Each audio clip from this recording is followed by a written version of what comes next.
அனைவருக்கும் வணக்கம். என்னுடைய பெயர் ராம். எனக்கு இப்போது 55 வயசு ஆகுது. என் மனைவியோடைய பெயர் கனகா. நாங்கள் புதுக்கோட்டை அருகே திருமயங்கிற ஒரு ஊரில் இருக்கோம். நான் 20 வருஷத்துக்கு முன்னாடி கனகாவை காதலித்து திருமணம் செஞ்சுக்கிட்டேன். 2 வீட்டோட எதிர்ப்பையும் மீறி தான் கல்யாணம் செஞ்சுக்கிட்டேன்.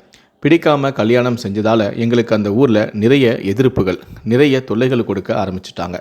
இனி அந்த ஊரில் இருக்கிறது சரிப்பட்டு வராதுன்னு கனகாவை அழைச்சிக்கிட்டு சென்னைக்கு போயிட்டேன். அங்கே போன புதுசில் இருக்க இடம் இல்லாமல் நாங்கள் 2 பேருமே பிளாட்ஃபாரத்தில் தான் படுத்திருந்தோம்.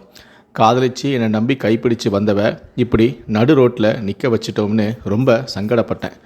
கடுமையாக உழைக்கணும்னு முடிவு பண்ணி கிடைக்கிற வேலையெல்லாம் செய்யவும் ஆரம்பித்தேன். 2 மாதத்தில் எங்களுக்கு ஏற்ற மாதிரி குட்டியாக ஒரு வாடகை வீடு பிடிச்சி அங்கே தங்கினோம். நான் காலையில் மூட்டை தூக்குவேன், நைட்டானால் ஒரு ஹோட்டலில் போய் வேலை செய்வேன். நான் இப்படி ஓய்வு இல்லாமல் வேலை செய்கிறதால உடம்பு வலி எடுக்கவும் ஆரம்பிச்சிருச்சு. அதை பார்த்துட்டு கனகா என்கிட்ட, ஏன் இப்படி ஓய்வு இல்லாமல் உழைச்சிக்கிட்டே இருக்கீங்க, ஓடிக்கிட்டே இருக்கீங்க, நாம் சின்னதாக ஒரு தொழில் ஆரம்பிக்கலான்னு சொன்னான். அதுக்கெல்லாம் எங்கே நம்மக்கிட்ட பணம் இருக்குன்னு நான் கேட்டேன். உடனே எனக்கு சமையல் நல்லா வரும், மக்களுக்கு தரமான உணவு கொடுத்தோம்னா நம்மக்கிட்ட தேடி வந்து சாப்பிடுவாங்கன்னு சொல்லிட்டு திடீர்னு காதில் கிடந்த கம்மலை என்கிட்ட கலட்டி கொடுத்தா. நான் வேண்டாம், உங்ககிட்ட தங்கம்னு இருக்கிறதே இது மட்டும்தான், போட்டுக்கொன்னு சொல்லி கொடுத்தேன். ஆனால் அவள் கேட்கவே இல்லை. நீங்கள் எனக்காக இப்படி கஷ்டப்படுறதப்போ ஏதோ என்னால் முடிஞ்சதை செய்கிறேன், நீங்கள் முதல்ல போய் இதை விற்றுட்டு தேவையானதெல்லாம் வாங்கிட்டு வாங்கன்னு அனுப்பி வச்சா. முதல்ல தள்ளு வண்டியில் தான் நாங்கள் ஆரம்பித்தோம். கொஞ்சம் கொஞ்சமாக எங்கள் சாப்பாட்டோட ருசியும் தரமும் பிடிச்சு போக நிறைய பேர் வர ஆரம்பித்தாங்க. இதற்கிடையில் எங்களுக்கு அழகான ஒரு பெண் குழந்தையும் பிறந்துச்சு. அவளுடைய பெயர் சுதா. அடுத்து 3 வருடங்கள் கழித்து 2வதாக ஒரு ஆண் குழந்தையும் பிறந்தது. தொழிலும் நல்லபடியாக நடந்தது. இப்போது தள்ளுவண்டியில் இருந்து அடுத்ததாக சிறிய ஹோட்டல் ஆரம்பித்தோம். இப்படியே வளர்ந்து சென்னையில் இப்போது 3 இடத்துல ஹோட்டல் இருக்குது. பிள்ளைகளையும் வளர்த்து நல்ல படிக்க வச்சோம். நாங்கள் நல்ல நிலைமைக்கு வந்ததுமே எங்கள் ஊரில் இருந்தவங்க எங்களை தேடி வர ஆரம்பித்தாங்க. என் பொண்ணு கல்யாண வயசு வந்ததால் ஒரு புறம் மாப்பிள்ளையும் தேடிக்கிட்டு இருந்தோம். ஊரில் எனக்கு அக்கா முறை உள்ளவங்க, உன் பொண்ணை என் பையனுக்கு தான் கல்யாணம் செஞ்சு வைக்கணும்னு ஒரே பிடிவாதம். எனக்கு முதல்ல பிடிக்கவே இல்லை.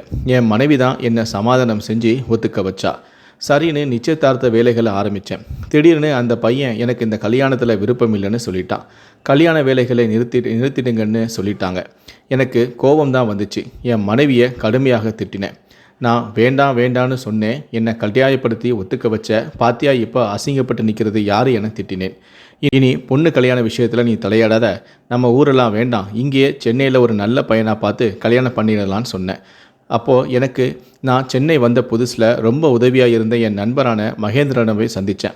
அவனோட பையனை என் பொண்ணுக்கு கல்யாணம் பண்ணலான்னு முடிவு பண்ணி மகேந்திரன்கிட்டையே நேரடியாக கேட்டுட்டேன். அவனுக்கும் ரொம்ப சந்தோஷம். உடனே சரின்னு சொல்லிட்டான்.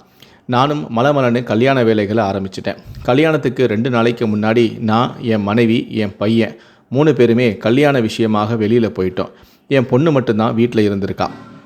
அப்போது முதல்ல ஊரில் கல்யாணத்துக்கு பேசின கார்த்திங்கிற பையன் வீட்டுக்கு வந்திருக்கான். தனியாக இருந்த என் பொண்ணுக்கிட்ட, எனக்கு உன்னை ரொம்ப பிடிச்சிருக்கு, நீ இல்லைனா செத்துடுவேன்னு மிரட்டியிருக்கான். என் பொண்ணுக்கும் அவனை தான் பிடிச்சிருக்கு. 2வதாக ஏற்பாடு பண்ண கல்யாணத்துக்கு அவள் விருப்பம் இல்லாமல் தான் சரின்னு சொல்லியிருக்கா. அவளை அழைச்சிட்டு போய் பக்கத்தில் இருந்த ஒரு கோயிலில் வச்சு தாலியும் கட்டிட்டான். வீட்டுக்கு வந்த நாங்கள் என்னுடைய மகளை காணணும்னு பல இடங்களை தேடி பார்த்து பதறி போயிட்டோம். என்னாச்சு பொண்ணுக்குன்னு நெஞ்சு வேகமாக துடிக்க ஆரம்பிச்சுது. கொஞ்ச நேரத்தில் மாலையும் கழுத்துமாக 2 பேரும் வந்து நின்னப்போ எனக்கு பயங்கர அதிர்ச்சி. எல்லோருக்கும் முன்னால் என்னை அசிங்கப்படுத்தின அவன் மேலே கோபம்தான் வந்துச்சு. மாப்பிள்ளை வீட்டில் உள்ளவங்களுக்கும் கல்யாணம் நின்னதால் ரொம்ப சங்கடமாக போச்சு. எங்கிட்ட முகம் கொடுத்து கூட அவங்க பேசலை. அப்போது கல்யாண ஏற்பாடு செஞ்சப்போ வேண்டாம்னு சொல்லிட்டு இப்போ என் பொண்ணையே கல்யாணம் பண்ணியிருக்கான். என்னை நல்ல அசிங்கப்படுத்திட்டான். என்ன இருந்தாலும் என் பொண்ணை கல்யாணம் பண்ணிட்டான், பொறுத்து தான் போகணும். செய்ய வேண்டிய கடமையெல்லாம் செஞ்சு அவனை அனுப்பி வச்சுட்டேன். ஆரம்பத்தில் நல்லா தான் என் பொண்ணை வச்சுருந்தான். நான் அவன்கிட்ட பேசுறதே இல்லை. அடுத்தடுத்த 2 குழந்தைகளும் பிறந்துச்சு. யார் கண்டுபட்டுச்சோ தெரியலை, சந்தோஷமாக இருந்த அவங்க வாழ்க்கையில் விரிசல் விழ ஆரம்பிச்சிருச்சு. என் பொண்ணுக்கிட்ட சண்டை போட ஆரம்பிச்சிட்டான். எந்த கெட்ட பழக்கமும் இல்லாதவன் குடிக்க அடிமையாகி தினமும் குடிச்சிட்டு வந்து என் பொண்ணுடைய நடத்தையை தப்பாக பேசினான். வேலைக்கு போயிட்டு நைட்டு வீட்டுக்கு வந்ததுமே எவங்கூடடி இன்னைக்கு ஊர் சுத்த போனேன்னு தகாத வார்த்தையை சொல்லி அடிக்கிறது, திட்டுறதுன்னு தினமும் அராஜகம் பண்ண ஆரம்பிச்சிட்டான்.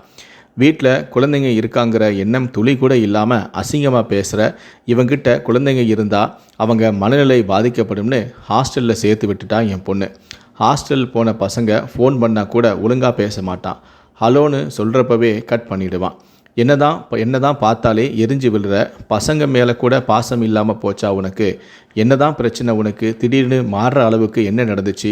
யார் சொல்லி கொடுத்தது உனக்குன்னு என் பொண்ணு சுதா அவங்கிட்ட கேட்க, ஹே, முதல்ல நான் கேட்குறதுக்கு பதில் சொல்லிடி. உன் நடத்தையில் எனக்கு சந்தேகமாக இருக்குது. நீ பல பேரோட தொடர்பில் இருக்க. நான் வேலைக்கு போனதுமே வீட்டுக்கு அடிக்கடி யார் யாரெல்லாம் வராங்க சொல்லு. அது மட்டும் இல்லை, இந்த குழந்தைங்க கூட எனக்கு தான் பிறந்தாங்களான்னு சந்தேகமாக இருக்குது. இந்த வார்த்தைகளை கேட்டதுமே என் பொண்ணு சுதா நொறுங்கி போயிட்டா. ஒரு கணவன்கிட்ட இருந்து கேட்கக்கூடாத வார்த்தைகளை கேட்டதுக்கு அப்புறமா அவள் உயிரோடு இருக்க விரும்பலை. ஆனால் நான் எடுக்கிற இந்த தவறான முடிவால் குழந்தைங்க அனாதை ஆகிடும்னு ஒரே காரணத்துக்காக முடிவை மாற்றிக்கிட்டா. இப்படி தினம் தினம் இவங்கிட்ட இம்சப்படுறதுக்கு பேசாமல் நம்ம அப்பா வீட்டுக்கே போயிடலான்னு முடிவு பண்ணி என்கிட்ட வந்துட்டா. நடந்த எல்லாத்தையும் என்கிட்ட சொன்னான். பொண்ணு அங்கே இருந்து தினம் தினம் சாகிறதுக்கு பேசாமல் வாழா வெட்டியாக இங்கே இருந்துட்டு போகலாம்னு நானும் அமைதியாக அவளை இருக்க வச்சிட்டேன். ஆனால் அவன் சும்மா இருக்கலை. ஊரில் பஞ்சாயத்தை கூட்டிட்டான். என் பொண்டாட்டியை என் கூட சேர்த்து வைங்கன்னு. ஊரில் உள்ள பெரியவங்க எல்லாருமே சேர்ந்து இந்த மாதிரி நடந்துக்கக்கூடாதுன்னு அவனுக்கு அறிவுரை சொல்லி என் பொண்ணை அவன் கூட அனுப்பி வச்சிட்டாங்க. ஆனால் அதுக்கப்புறமும் அவன் திருந்துற பாடு இல்லை. கேட்குறது இல்லை. அதுக்கப்புறம் தான் அவனோட தொல்லை ரொம்பவே அதிகமாயிடுச்சு. நீ எவன் கூட தாண்டி பழகிற, உண்மையை சொல்லுன்னு அடுப்பில் இருந்த கறிக்கட்டையை எடுத்து என் பொண்ணோட காலில் சுட்டுட்டான். இது தெரிஞ்சதுக்கு அப்புறமா நான் அமைதியாக இருந்தால் நான் மனுஷனே கிடையாதுன்னு என் பொண்ணை போய் ஒரேடியாக அழைச்சிட்டு வந்துட்டேன். வீட்டுக்கு வந்த ஒரு வாரத்திலேயே அவனுக்கு விவாகரத்து நோட்டீஸும் அனுப்பி வச்சுட்டேன். இன்னையோட விவாகரத்து ஆகி 2 வருஷம் ஆகுது. என் பொண்ணு இப்போது கணவனோட இல்லைனாலும் மன நிம்மதியோடு இருக்கா. வேலைக்கும் போகிறா. அவளுக்கும் அவள் குழந்தைக்கும் வேணுங்கிறத அவளே செஞ்சுக்கிறா. ஊரில் 2 ஏக்கர் நில பிரச்சனையும் இருந்துச்சு. எனக்கும் குணசேகரன் ஒருத்தனுக்கும். அது விஷயமாக அன்னைக்கு கோர்ட்டுக்கு போக வேண்டியதும் இருந்துச்சு. அன்னைக்கு தான் தீர்ப்பு வர நாள்.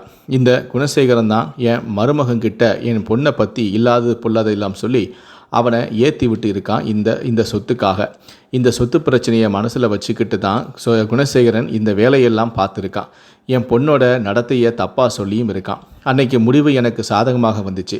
இந்த 2 ஏக்கர் நிலம் என் கைக்கு வந்துருச்சு.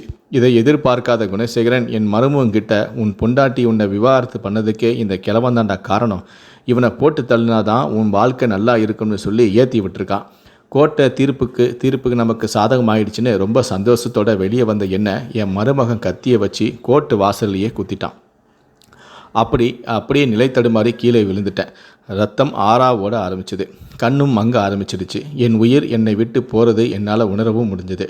என் மருமகனை அங்கேயே அரெஸ்ட் பண்ணிட்டாங்க போலீஸ். அப்பா அம்மா பேச்சை மீறி தப்பான ஒரு உறவை தேர்ந்தெடுத்த என் பொண்ணு செஞ்சதும் தப்பு. அதே மாதிரி கண்டவன் சொல்கிறதெல்லாம் கேட்டுட்டு கண்டன பொண்டாட்டியை சந்தேகப்பட்டது அவன் செஞ்சதும் தப்பு. ஊரா சொத்துக்கு ஆசைப்பட்டு ஒருத்தனை தூண்டிவிட்டு கொலை செய்ய வச்ச குணசேகரன் செஞ்சதும் தப்பு. கடைசியில் எந்த தப்புமே செய்யாத ராம் பலிகடா ஆகிவிட்டார். இந்த வீடியோவை பற்றிய உங்களுடைய கருத்துக்கள் என்ன அப்படிங்கிறத கீழே இருக்கக்கூடிய கமெண்ட் செக்ஷனில் மறக்காமல் சொல்லுங்கள். முடிந்த அளவுக்கு இந்த வீடியோவை மற்றவங்களுக்கும் ஷேர் பண்ணுங்கள். நன்றி, வணக்கம்.